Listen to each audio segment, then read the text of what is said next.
The final whistle sounded like thunder in a clear sky, cutting through the air heavy with expectation and transforming, in an instant, hope into longing for what could have been. Al Nassr 0, Gamba Osaka 1. A slim scoreline, almost cruel in its simplicity, that does not do justice to the intensity of 90 minutes that seemed like an eternity of anguish, of frustrated attempts, of balls that kissed the posts and refused to go in. In that moment, under the lights that illuminated the pitch like a stage for Greek tragedy, there was not just a defeat. There was the silent collapse of a dream built brick by brick, month after month, with sweat, with faith, with the absolute certainty that this time it would be different. The trophy, brilliant and untouchable, remained in the opponent's hands, while Al Nassr saw slip away not just a title, but the chance to write their name definitively in the history of Asian football. The pain of defeat in a final has a unique texture, almost physical. It is not just sadness. It is an emptiness in the chest, a weight on the shoulders, a feeling that time passed too quickly and that opportunities were wasted. The Al Nassr players, those same men who entered the field with the determination of those carrying the hopes of millions on their shoulders, now walked across the pitch with eyes downcast, hands on hips, cold sweat mixed with tears that many tried to hide, but which betrayed the intensity of disappointment. The captain, with the armband that now seemed more a burden than an honor, tried to gather the group, but the words sounded hollow, insufficient to fill the abyss opened by the goal conceded. Because that is what defined the match. A single play, a moment of distraction, a minimal error that cost months of work, of dedication, of belief. Gamba Osaka, with the characteristic coldness of Japanese football, knew how to wait, knew how to pressure at the right moment, knew how to transform an instant of vulnerability into a goal, into an advantage, into a title. Reaching the final of the AFC Champions League 2 was, in itself, an achievement worthy of celebration. It was proof that Al Nassr had overcome difficult opponents, that they had navigated a path full of tactical traps, of exhausting travels, of matches decided in the details. But football, in its poetic cruelty, does not reward only effort. It rewards efficiency, precision, the ability to transform opportunities into goals. And on that night, Al Nassr had their chances. They had balls that brushed the crossbar. They had unmarked penalties that generated protests. They had rehearsed plays that bumped against the impeccable defensive organization of Gamba Osaka. But the goal that would liberate, that would transform anguish into ecstasy, did not come. And when the opponent scored, in the 73rd minute, in a lightning counterattack that exploited Al Nassr's desperate push in search of an equalizer, the world collapsed. It was not just any goal, it was a stab in the heart of those who believed until the last second. The locker room after the match was a sanctuary of silent pain. There were no shouts, no accusations, no chaos that often accompanies painful defeats. There was only the muffled sound of contained crying, of heavy breathing, of exhausted bodies collapsing on the benches as if the weight of disappointment was physical, tangible. Some players covered their faces with towels, as if they could hide the shame of defeat, as if they could erase from memory the plays that didn't work out. Others stared into nothingness, with red and dry eyes, processing the reality that the dream had ended. The coach entered the locker room and, instead of a motivational speech, words of comfort, remained silent for long seconds, looking at each of his players, absorbing the collective pain. When he finally spoke, his voice was firm, but choked. "We gave everything. Sometimes football is like that.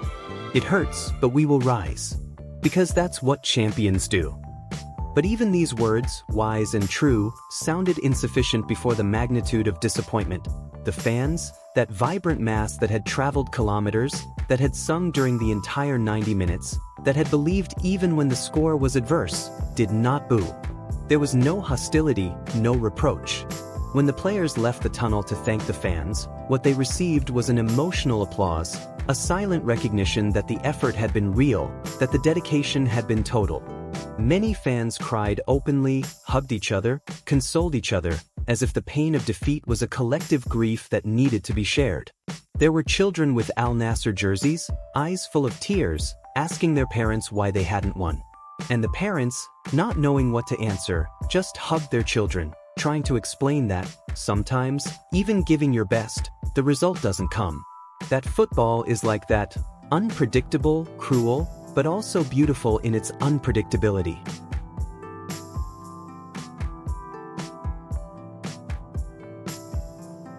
Gamba Osaka, in turn, celebrated with the characteristic discretion of Japanese culture. There were no exaggerations, no provocations, no uncontrolled euphoria that often accompanies important titles. There was respect. There was the understanding that they had won, but that on the other side there were men who had given everything and who deserved dignity. When the players greeted each other in the center of the field, there were brief hugs, there was exchange of jerseys, there was mutual recognition that both teams had left their hearts on the pitch. Football, on that night, transcended the simple dispute for a trophy. It was a meeting of cultures, of philosophies, of different ways of living the same sport.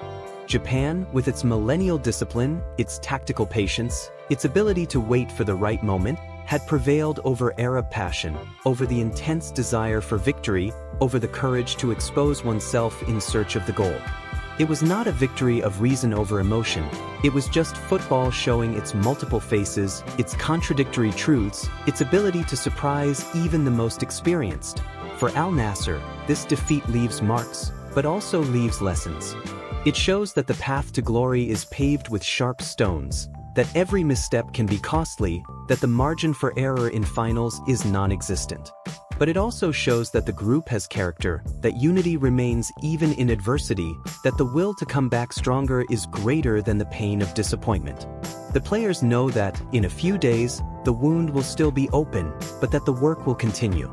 That training will resume, that the analysis of errors will be done, that corrections will be implemented. Because that's how a champion is built, not only with victories, but with the ability to rise after defeats, to transform pain into fuel, to use failure as a step toward future success. The trophy slipped away, but the legacy remains. Al Nassr proved that they can compete on equal terms with the best teams in Asia, that they have technical quality, that they have grit, that they have heart. They proved that their fans are the best in the world, that their supporters sing even in defeat, that they believe even when all seems lost.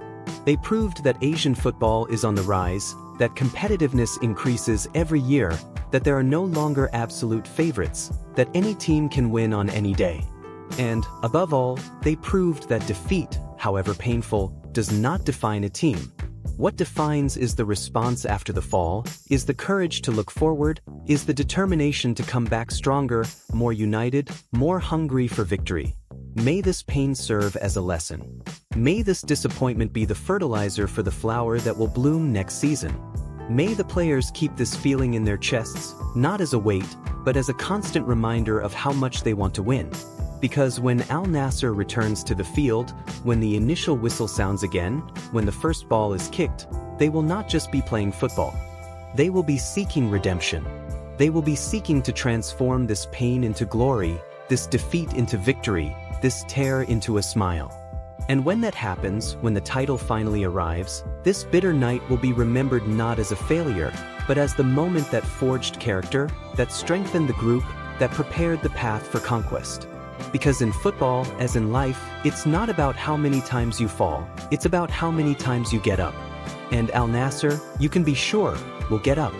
Stronger, more united, more determined. Because the dream didn't die, it was only postponed. And postponed dreams, when fed with work and faith, return with redoubled strength.